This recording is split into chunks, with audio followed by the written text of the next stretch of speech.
नमस्कार, मी पंजाब डक. आज आहे 7 जून 2026. तर हे आमची इथली कसुरा नदी आहे.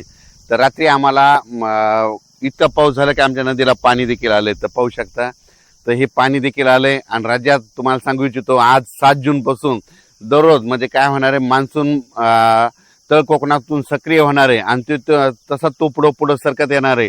म्हणून हा अंदाज राज्यातल्या सर्व शेतकऱ्यांनी लक्षात. हा जो पाऊस आहे 7 तारखेला सगळीकडे जाणार नाही. काय होईल, 8ला थोडा पुढं सरकत, 9ला पुढं, असा करत 14 तारखेपर्यंत तो महाराष्ट्राचा बऱ्याच भागामध्ये कव्हर करणार आहे.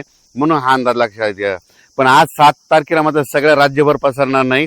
आज फक्त काय झालं, तळ कोकणातून ते पाऊस पुढे सरकालाय आणि आज रात्रीपर्यंत बऱ्याच भागामध्ये मग काय होईल, सातारा, सांगली, सोलापूर, कोल्हापूर, अहिल्यानगर, पुणे, त्याच्यानंतर इकडे बीड जिल्हा, लातूर जिल्हा, धाराशिव जिल्हा, मराठवाड्यापर्यंत आते मदाल मारण आणि इकडे थोडी उत्तर महाराष्ट्राकडे काही जिल्ह्याकडे जाईल.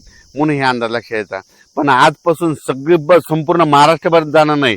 7 पासून ते 14 तारखेपर्यंत दररोज वेगवेगळ्या भागात दररोज काय होईल, पुढं सरकत तो मान्सून प्रवास करणार आहे.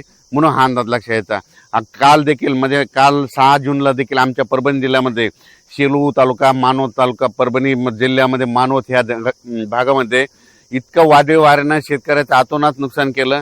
लाईटचे ट्रान्सफॉर्म उपटून पडले, त्याच्यानंतर सोलार उपटून पडले. म्हणजे इतकं वारं भयानक होतं की खूप म्हणजे पाऊस पडला. आणि हे आमच्या इथली ही कसुरा नदी आहे. त्या कसुरा नदीला यात पाणी देखील आलं. इतका पाऊस झाला. म्हणून हे देखील तुम्हाला सांगू इच्छितो. राज्यात सर्व शेतकऱ्याला सांगू इच्छितो, पेरणी करताना शेतामध्ये जायचं, जमिनीमध्ये ईदभर ओल असेल तरच पेरणीचा निर्णय घ्या. नसता 4 बोट ओल असेल, 6 बोट असेल तर पेरणी करू नका. म्हणून हे देखील सर्व शेतकऱ्यांना लक्ष द्यायचं.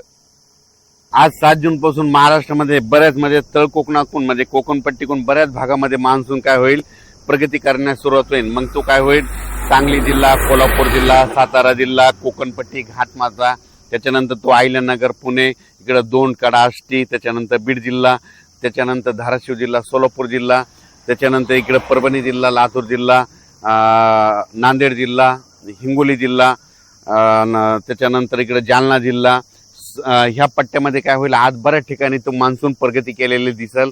म्हणून हा अंदाज लक्षात येतात. आज मात्र संपूर्ण महाराष्ट्रभर जाणार नाही. फक्त आज मात्र काय होईल माहिती आहे का, की म्हणजे आज सुरुवात झालेली आहे. तर तसं तर रात्रीच बऱ्याच ठिकाणी पाऊस सुरू झालेला आहे.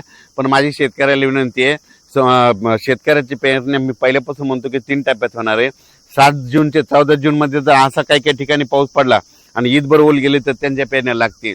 त्याच्यानंतर काय होईल, 20 जून शेवटच्या आठवड्यात, जूनच्या 20 जून ते 30 जून मध्ये एक पाऊस येईल, त्याच्यामध्ये पेरण्या होतील. आणि त्याच्यानंतर त्याच्यातून जर काही शेतकरी उरले तर 10 जुलै ते 15 जुलैमध्ये पाऊस येणार आहे आणि त्याच्या शेतकऱ्याच्या पेरण्या होणार आहेत. म्हणून हा अंदाज लक्षात यायचा. अचानक वातावरण बदल झाला. मान्सूनचा पाऊस आहे. तुम्हाला सांगतो की लातूर जिल्हा एक त्यांच्या पेरण्या लागतील, कारण की काल देखील खूप पडला आणि आणखी तिकडे देखील आहे. धाराशिव जिल्हा, बीड जिल्हा, परभणी जिल्हा, नांदेड जिल्हा, हिंगोली जिल्हा, त्याच्यानंतर सोलापूर जिल्हा, सांगली, त्याच्यानंतर सातारा, कोल्हापूर, अहिल्यानगर, पुणे ह्या पट्ट्यामध्ये मात्र मान्सून चांगला सक्रिय होणार आहे. त्याच्यानंतर विदर्भात पण काय होणार आहे, यवतमाळ जिल्हा, वाशिम जिल्हा, त्याच्यानंतर वर्धा, नागपूर, भंडारा, गोंदिया, चंद्रपूर, अकोला, अमरावती, बुलढाणा ह्या पट्ट्यामध्ये चांगला हे मान्सूनचा पाऊस चांगला सुरुवात करणार नाही. आणि यांच्या देखील मात्र पेरणीला चांगला योग येईल म्हणून हे देखील लक्षात येतं. काल देखील तुम्हाला सांगू इच्छितो की मी धूळ पेरणी केली होती कापसाची. ट्रॅक्टरद्वारे कापस पेरला आणि मला माहित होतं आमच्या गावाला पाऊस येणार आहे आणि ते पडला देखील पाऊस.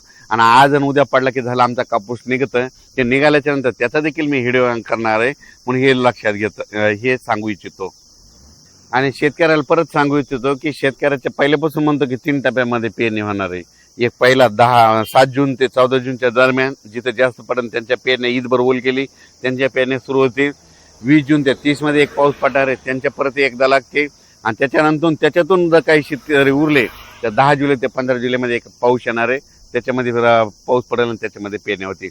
पण यावर्षी चांगला पाऊस आहे, सरासरी इतका आहे, पिकाला लागल तसा आहे, दुष्काळ वगैरे काही पडणार नाही. म्हणून हा अंदाज सर्व शेतकऱ्यांनी लक्षात घ्यायचा. धन्यवाद.